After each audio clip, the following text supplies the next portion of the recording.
Olá, boa noite. Mais uma vez estamos aqui para levar a palavra.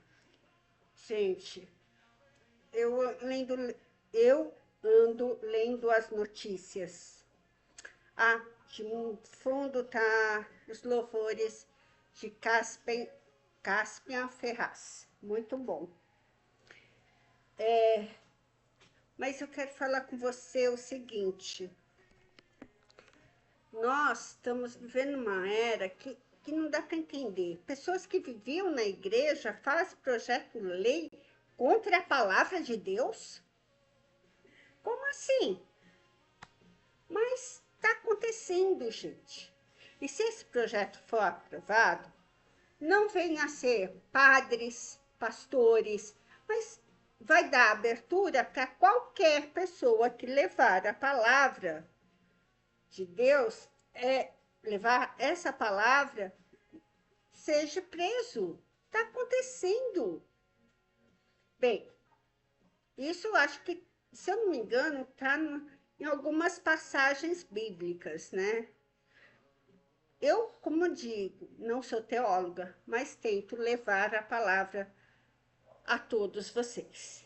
E hoje, né, eu sei que está à noite, eu não tenho contrato de não tirar várias coisas assim do YouTube, desculpa, né? Mas vamos lendo a palavra de Deus. Quero falar com vocês sobre esse livro. Esse livro é a questão, se eu não me engano, da saúde mental, né? Pílulas de sabedoria, é acolhedor, transformador com a palavra de Deus, né? Um encontro com tudo isso. Eu vou abrir para nós e depois vamos ler os 3 livros que nós estamos lendo. Olha, isso pode ser para mim, para você que está assistindo, para qualquer pessoa. Mas olha, escutem que lindo. Estou passando um problema de processo injusto contra mim. O que fazer? Gente, a questão aí da injustiça, as pessoas, porque eu sou mais de conservadora das coisas, penso mais assim, família, restituição familiar, filhos mais próximos, mais unidos. Essa questão da família para mim é importante, porque a família é a nossa primeira sociedade, sim, direcionada por Deus, sim. Deus acima de qualquer santo, de qualquer orixá, de qualquer outras denominações que nós sabemos que tem. Deus criador acima de tudo. Então, assim, as pessoas acham que a palavra de Deus é misógina. Palavra que veio há muitos e muitos anos. Não, não é misógina. Você que não sabe interpretar aquilo que Deus colocou, inspirou um homem a colocar ali. Vamos nos unir. Estou passando um problema de processo injusto contra mim. O que fazer? Leia Sofonias, capítulo 3, versículo de 14 a 16. Solta gritos de alegria, filha de Sião. Solta gritos de júbilo, ó Israel. Alegra-te e rejubila-te de todo o teu coração, filha de Jerusalém.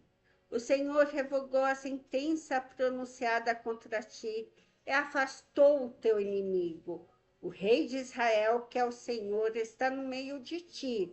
Não conhecerá mais a desgraça. Naquele dia se dirão em Jerusalém: não temas, Sião, não se enfraqueçam aos teus braços. Creia, Deus lutará por ti quando você coloca tudo nas mãos dele e espera nele. Ele age a teu favor. Confia. Gente, confiar A palavra não temas está vindo direto. Eu estou lendo direto essa frase, não temas. Coragem, né? Então vamos à nossa palavra. Ai, gente, minha Bíbliazinha, eu não quero desfazer-me dela. Eu sei que foi assim a maior herança que meu pai me deixou, que o senhor Francisco da Silva Mendes me deixou. Mas vamos lá, nossa palavra, Macabeus, né?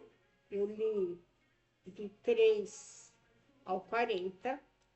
Hoje nós vamos começar o capítulo 4, que tem vários outros subtítulos, tá? Ai, porque eu tenho medo de rasgar a Bíblia.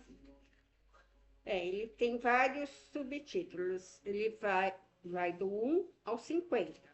Então, vamos ler a introdução e depois passar para a palavra da sabedoria. Segundo Macabeus, capítulo 4, versículo do 1 ao 6. O dito Simão, delator do tesouro de sua pátria, caluniava Onias, dizendo que era ele que se tinha lançado sobre Eliodoro, e que era ele o autor desses males. Chamava de inimigo do Estado o benfeitor da cidade, o defensor de seus concidadãos, o ardoroso observante das leis. Este ódio ia tão longe que um dos partidários de Simão cometeu até mesmo assassinatos. Considerando o lado lamentável dessa questão, e vendo o governador da Celecíria, Apolônio, filho de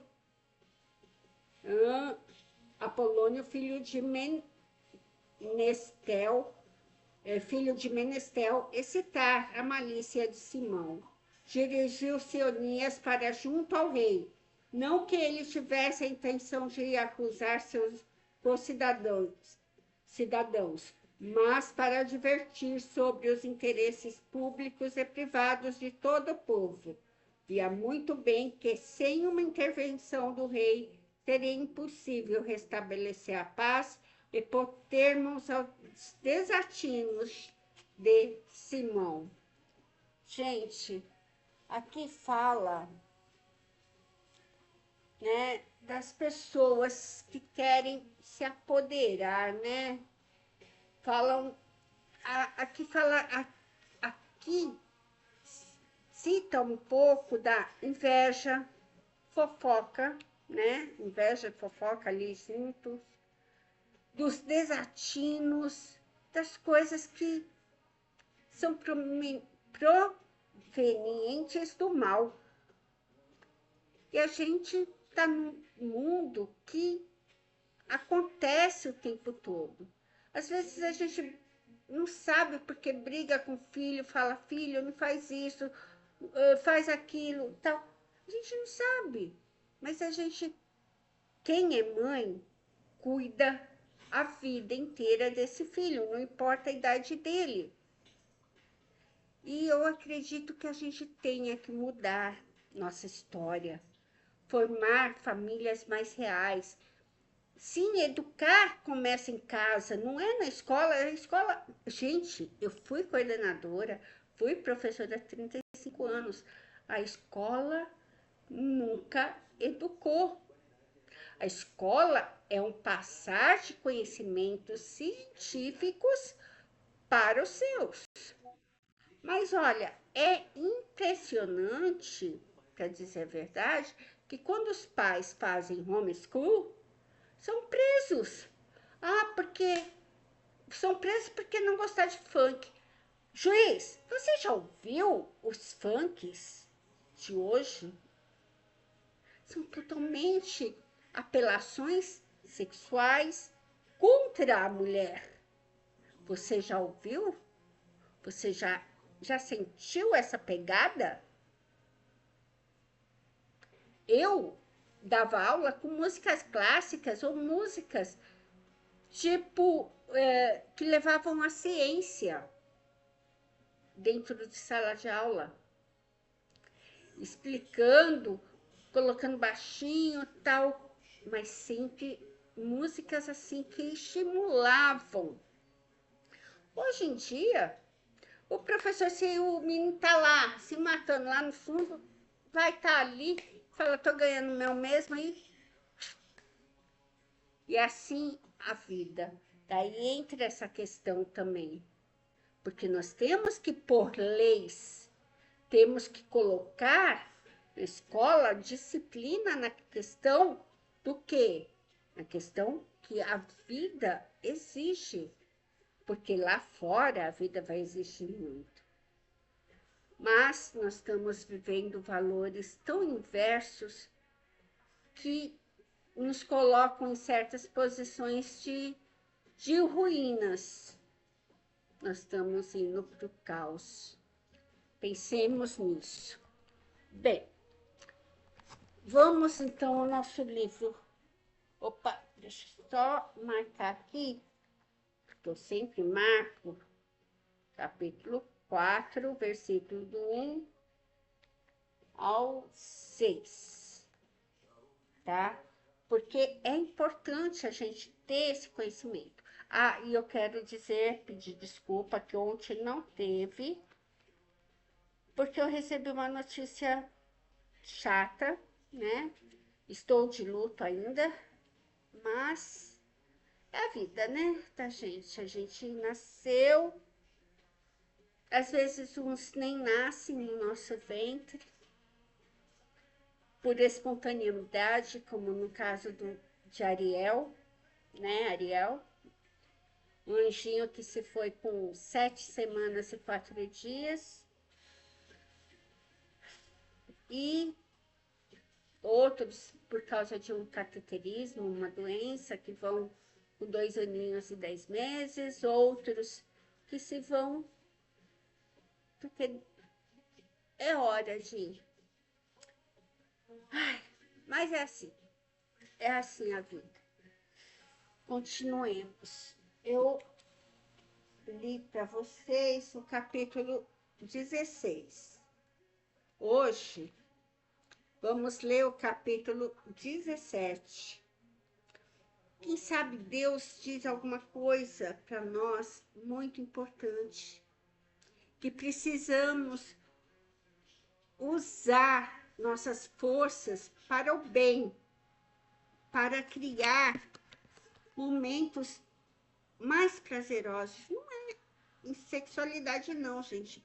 O prazer de ter um filho te esperando, você esperando um filho, o prazer de você abraçar seus filhos, de abraçar seu esposo, de abraçar sua esposa.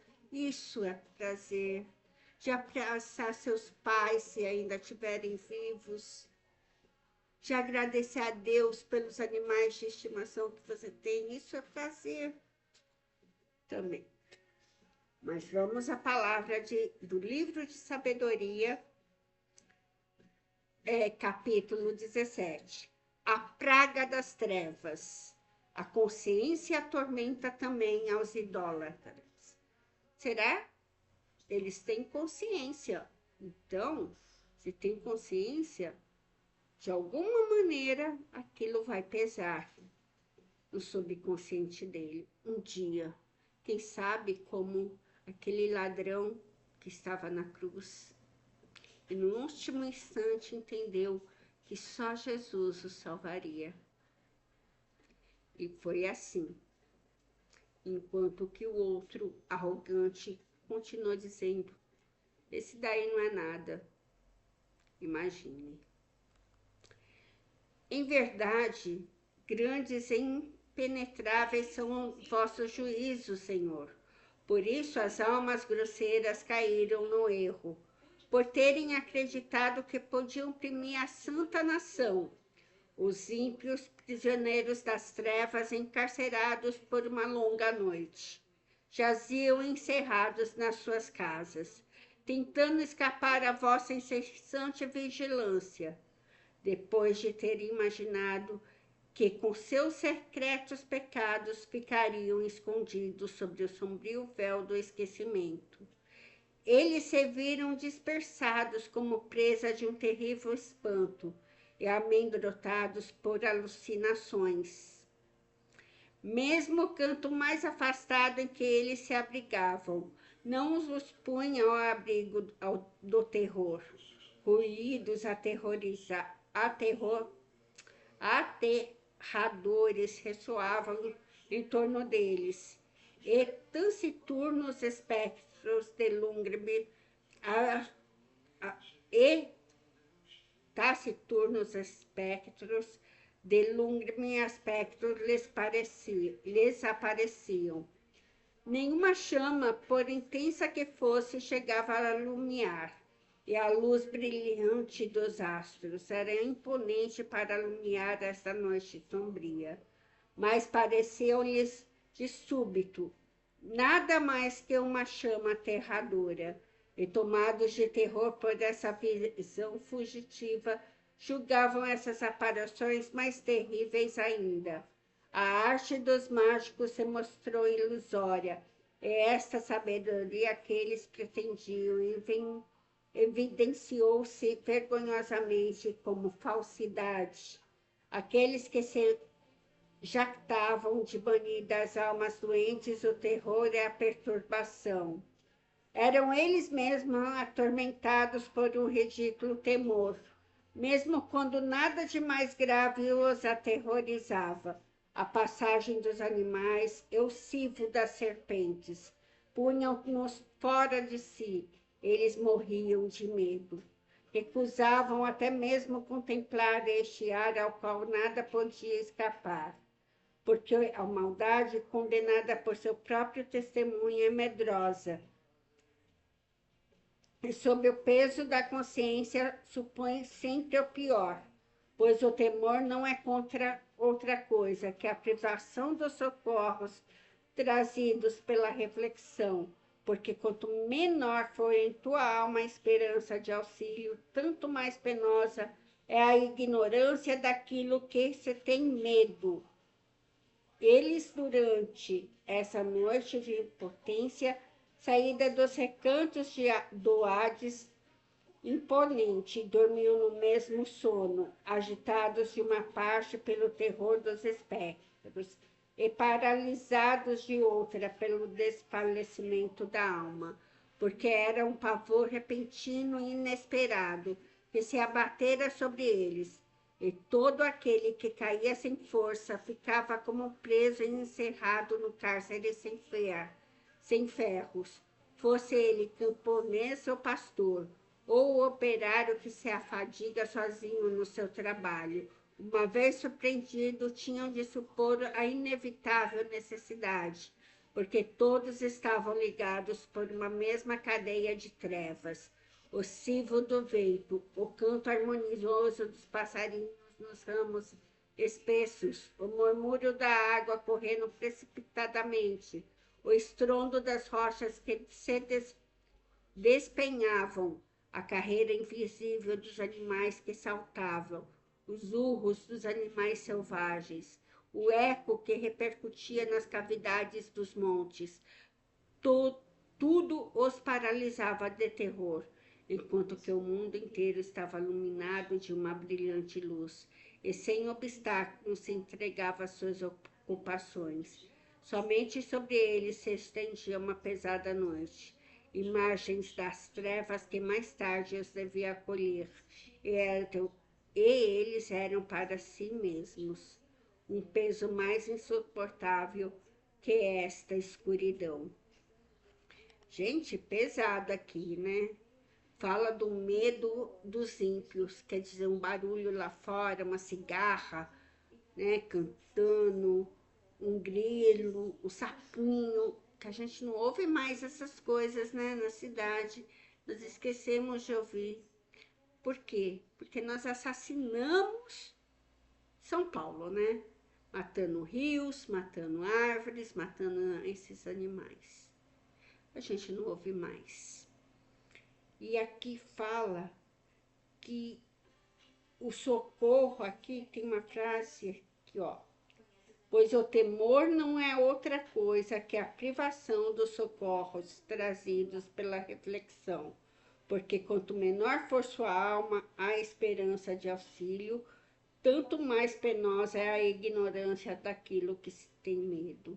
Ou seja, se a gente não tem esperança nenhuma, a gente vai ter mais medo ainda. Pensemos nisso, refletimos sobre isso, né? Vamos fazer essa reflexão essa noite sobre essa questão, ou em qualquer outra noite que você venha ver esse vídeo. Não deixe de me seguir, porque não é seguidores, mas eu preciso que você ouça a palavra. Por isso, o tema aqui é levando a palavra. Vamos então ao nosso capítulo 2, versículo dos 18 ao 29, que aí acaba as cartas, né, que foram entregues às 7 igrejas, porque precisava, né, precisava de algo maior. E a mensagem de João, né, que ele estava em Patmos, preso, isolado, mas tinha o pergaminho, tinha a pena, e ele escreveu aquilo que foi anunciado, aquilo que ele viu, né? Uma grande mensagem a todos nós. Então vamos ao versículos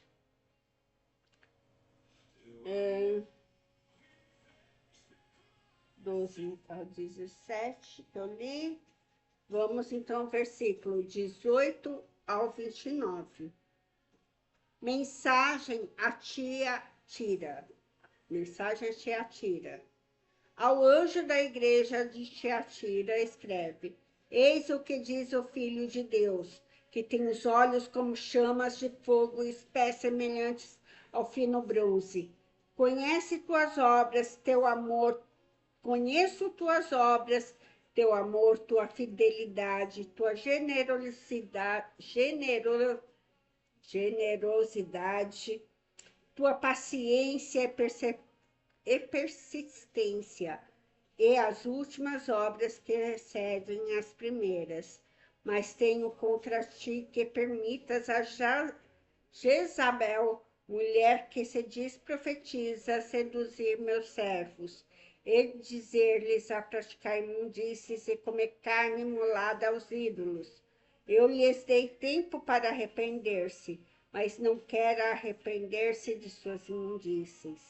Desta vez a lançarei no leito, e os que com ela praticam imundícies ver-se-ão em grande tribulação, se não se arrependerem as suas obras. Farei perecer pela peste os seus filhos, e todas as igrejas hão de saber que eu sou aquele que sonda os rins e corações. Darei a cada um de vós segundo suas obras. Darei a cada um de vós segundo suas obras. A vós, porém, e aos demais de Tiatira, que não seguis essa doutrina e não conheceis, como dizem, as profundezas de Satanás, não imporei outro fardo, mas guardei o que tendes até que eu venha. Então, ao vencedor, ao que praticar minhas obras até o fim, dar-lhe-ei poder para as nações, dar-lhe-ei poder às nações pagãs.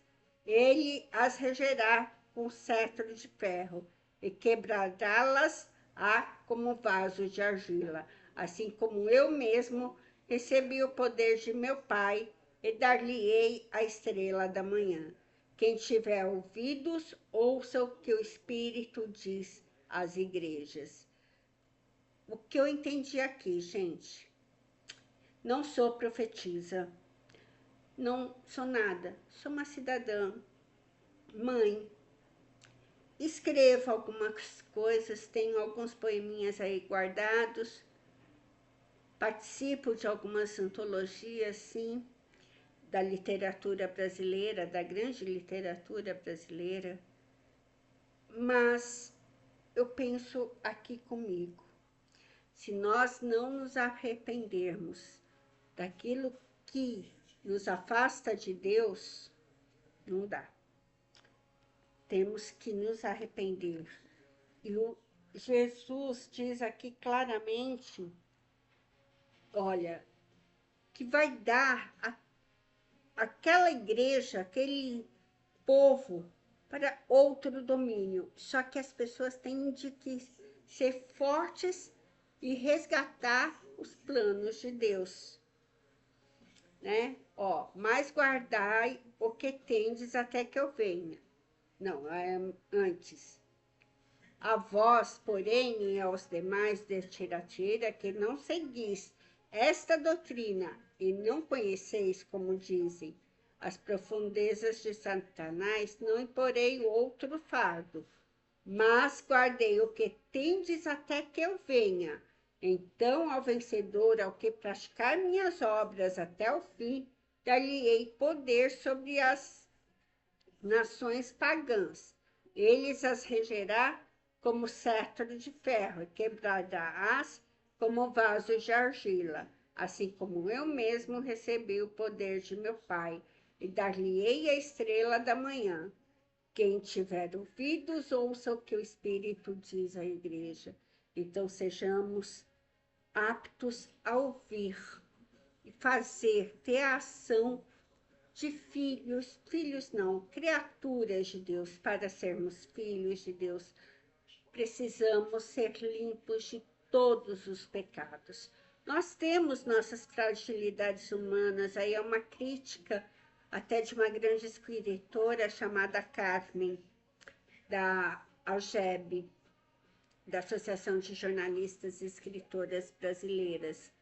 Nós temos nossa fragilidade humana, e essas fragilidades mexem com a gente. Tenhamos fé, alegria e esperança em tudo mais. Paz, bem, todo tipo de saúde a todos também. Desculpa, vai ficar tocando porque ao final fiquem bem, fiquem na paz. Comentem aí a sua, a sua opinião e levem a palavra àqueles que não a têm, tá? Nós vamos depois ler o capítulo 3. Paz, bem, todo tipo de saúde a todos também.